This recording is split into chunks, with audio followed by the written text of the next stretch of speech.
viewers, welcome back to this conversation on church and politics that we are having with our panel from Christian Alliance for National Transformation.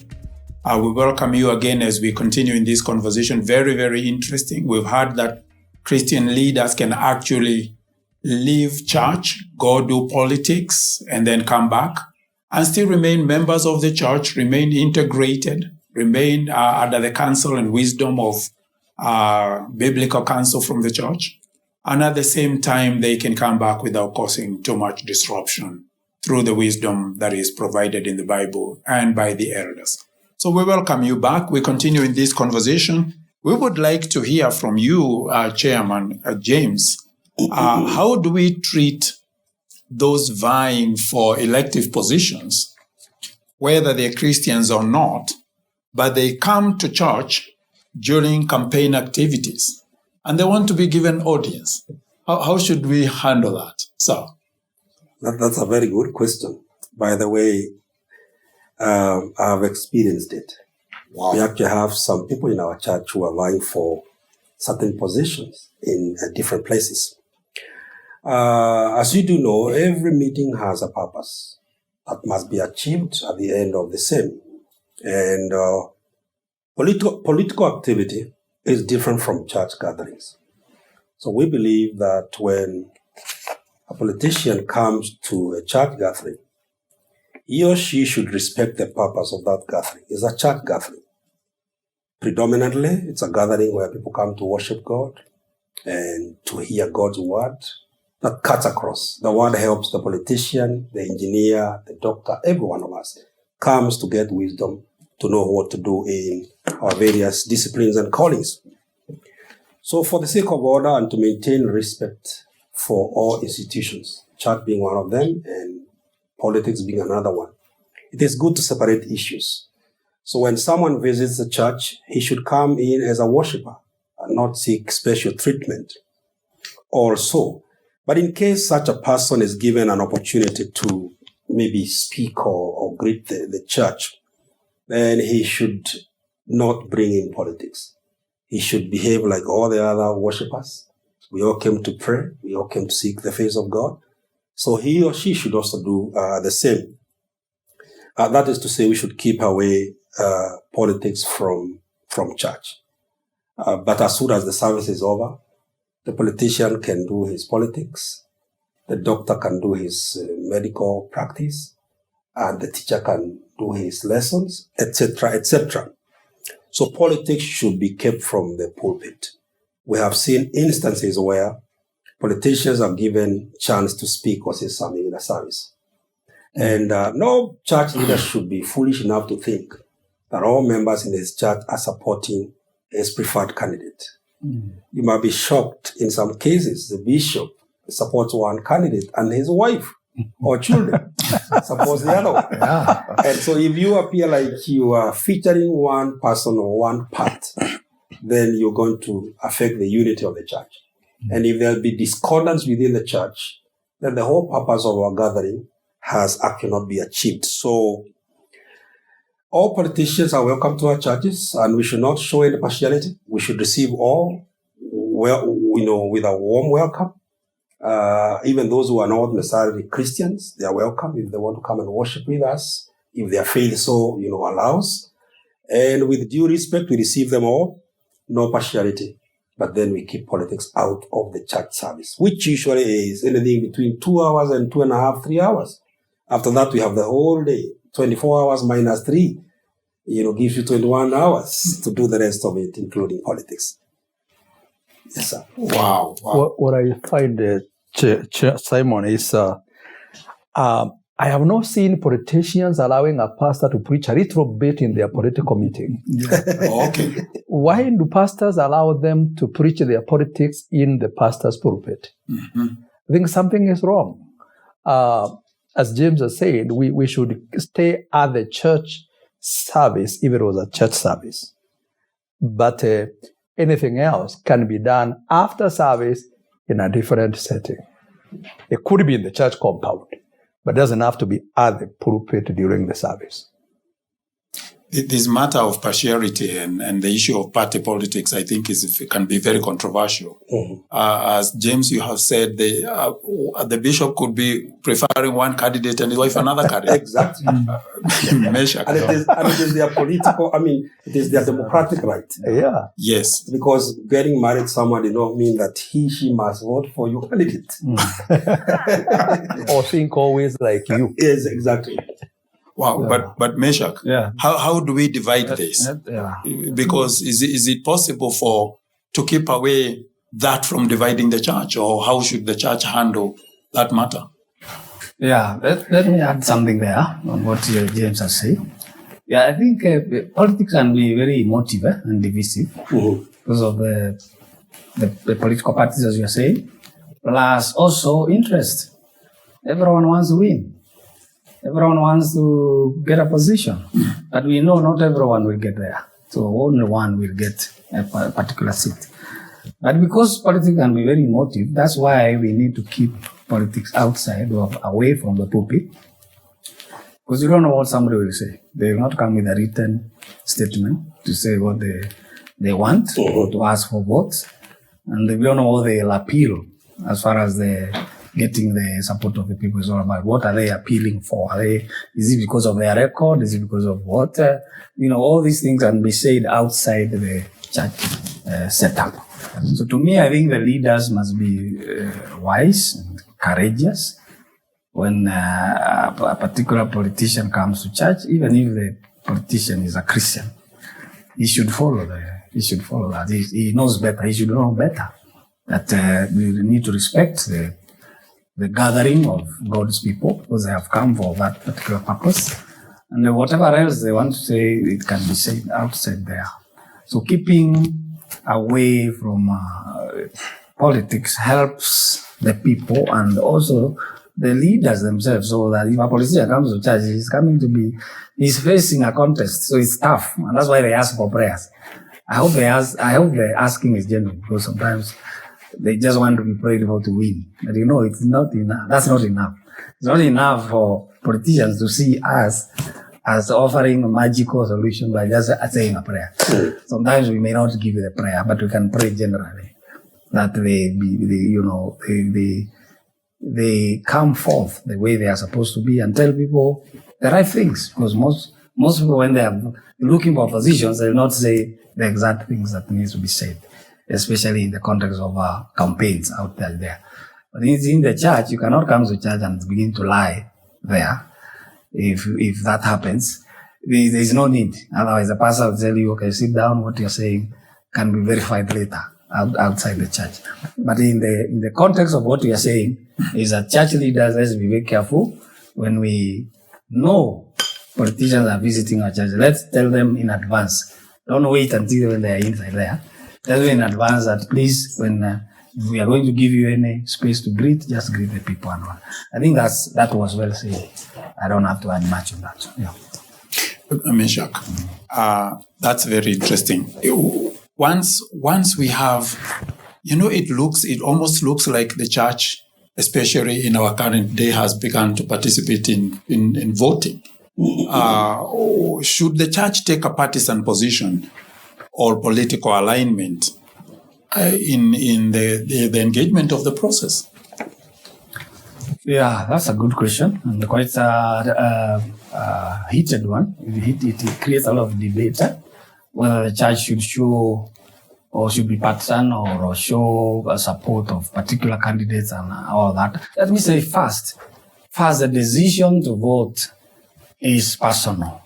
The vote you will be given will be one vote.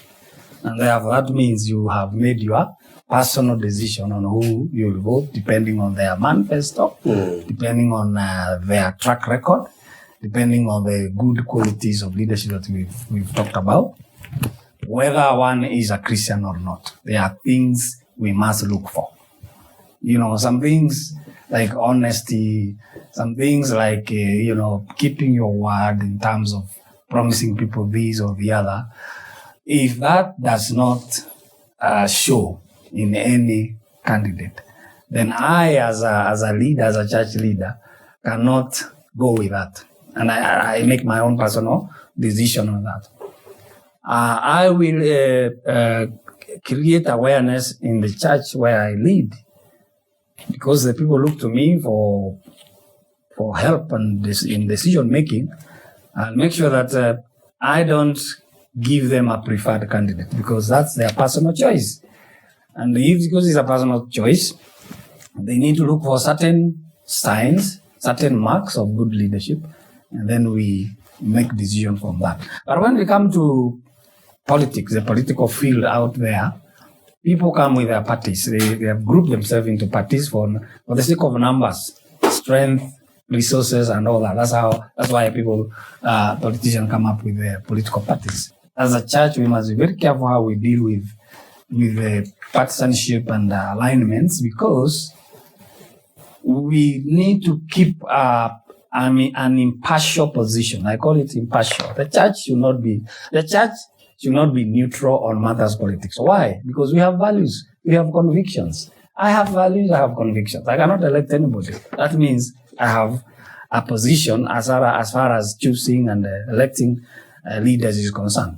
But I'm not neutral in terms of values, while at the same time, I need to remain impartial so that I can help the politician if he comes to church. Mm-hmm. So how will I help him? How will I create a situation where the politicians, when they disagree or fight, they can come to the church for help? I cannot do that if I was already taking a certain political position publicly.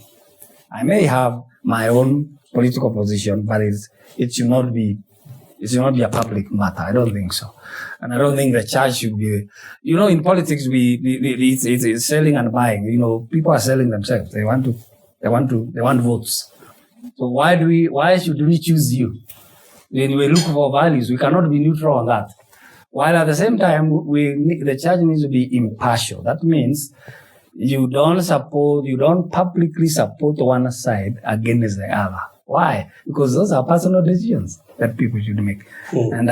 And if we begin to take sides, we'll get into trouble. The politicians will easily mark out the weakness of this church is supporting this particular person, and why are they not supporting us? So where is the church when there is conflict among the politicians or within the political world? Then the church will be swallowed into the whole process.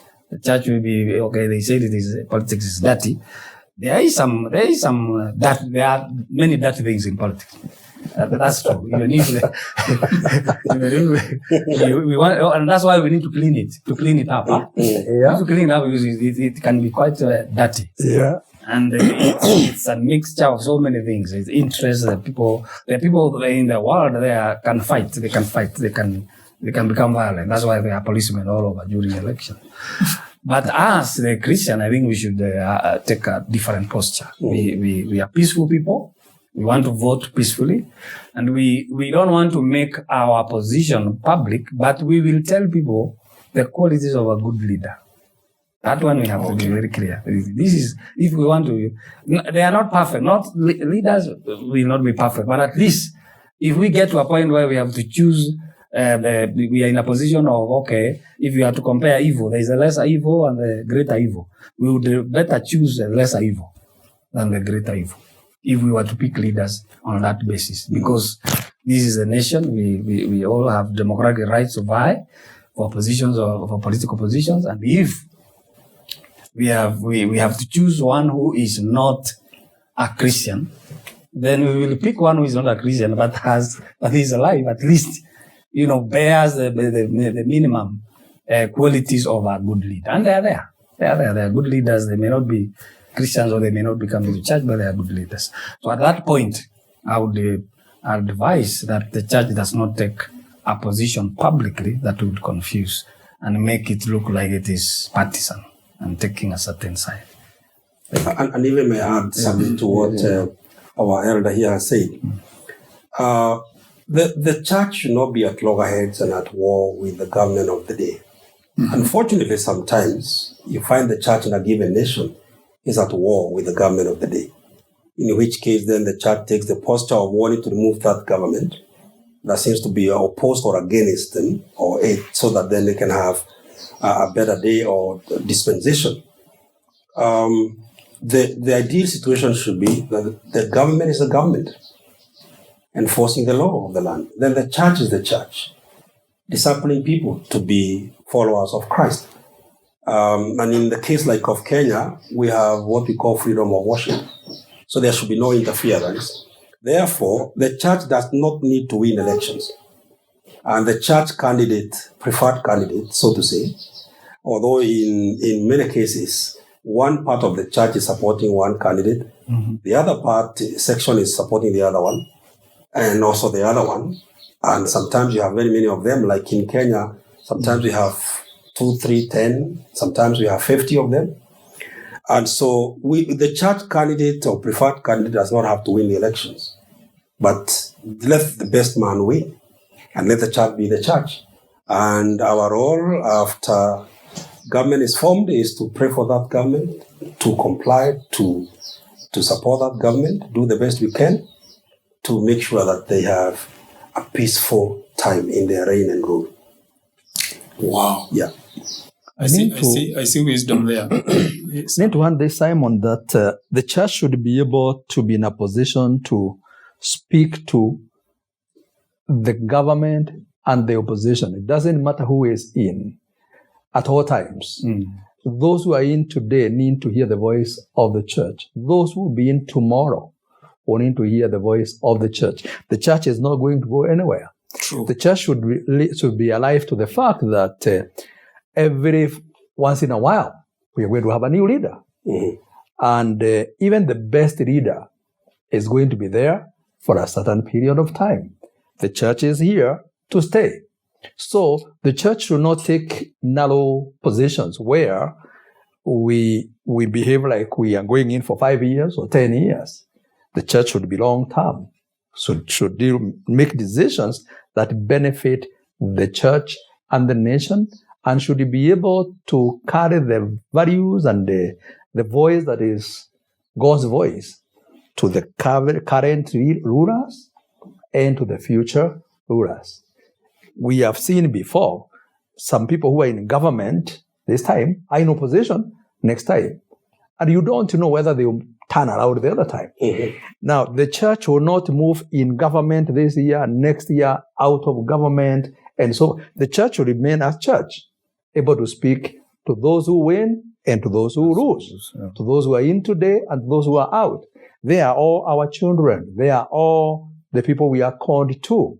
Therefore, the church should be impartial. That does not mean the church cannot say, this is the way to go. And that way we should be able to give help to our leaders when they go wrong, and support when they go right.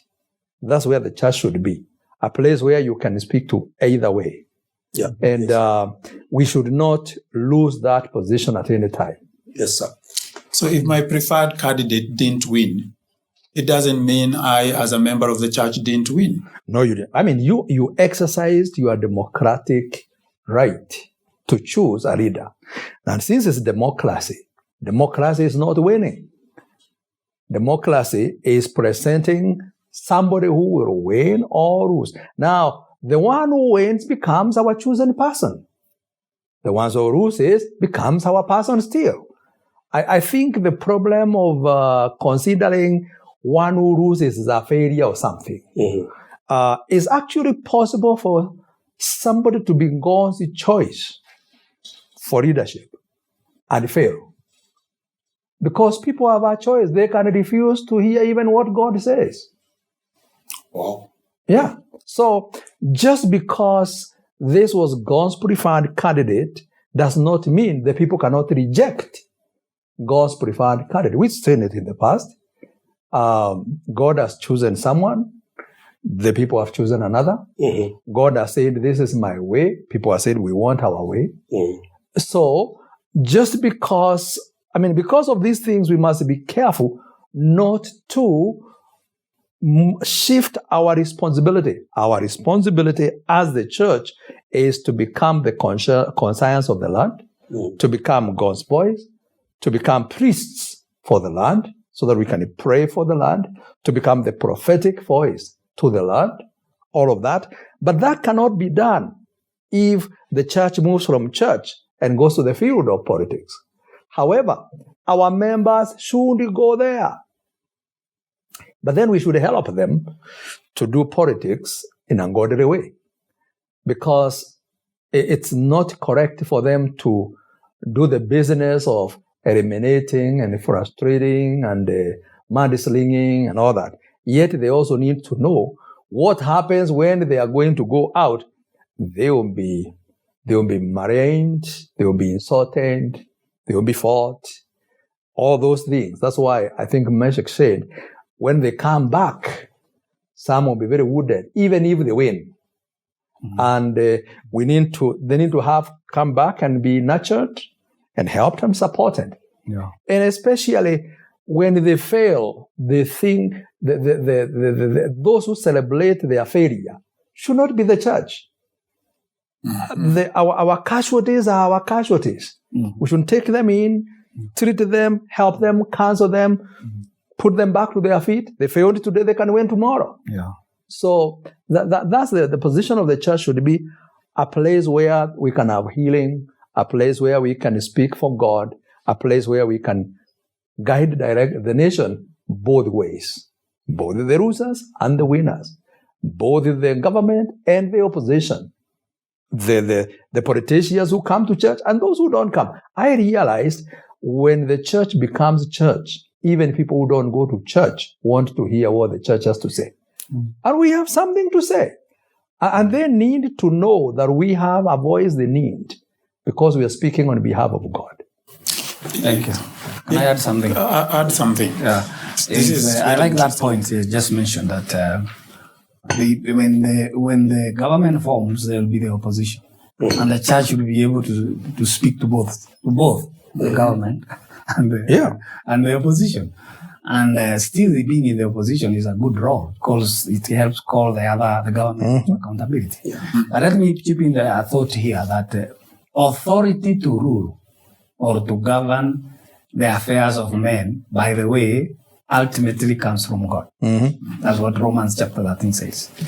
And that's why even those we elect, whether be Christians or not, they should be very careful how they handle authority. Because when you come to authority, there should be systems and structures. Men are fallible. They are not infallible. Men can fail, but the office remains. That's why we have elections every 5 years. The office remains, but men keep changing. And that's why politics should not become a matter of life and death. Yeah. Nobody should die because of a political position or choice. Mm-hmm. And we have seen young men in the past, we have seen bloodshed in the past about politics and the political process. And that comes because of our lack of understanding, immaturity, and not being sure that even if you put your man in office, it's not the man who will save you. Ultimately, it's God who is for us all. Mm-hmm. It's not the man we have put in leadership who will solve all our problems. Let them help us. But that's how far they can go. I don't think we should avoid this messianic complex. It's called the messianic complex, that every leader who comes up and has a following, he thinks he's the savior of man. No, even the politicians should be humble. When you go to that office, you that's why you begin with the prayer. Why do you begin with the prayer? Because ultimate authority to rule a nation comes from God, not from politics. And therefore, we should not die for politics. We should look for good leaders and put them in.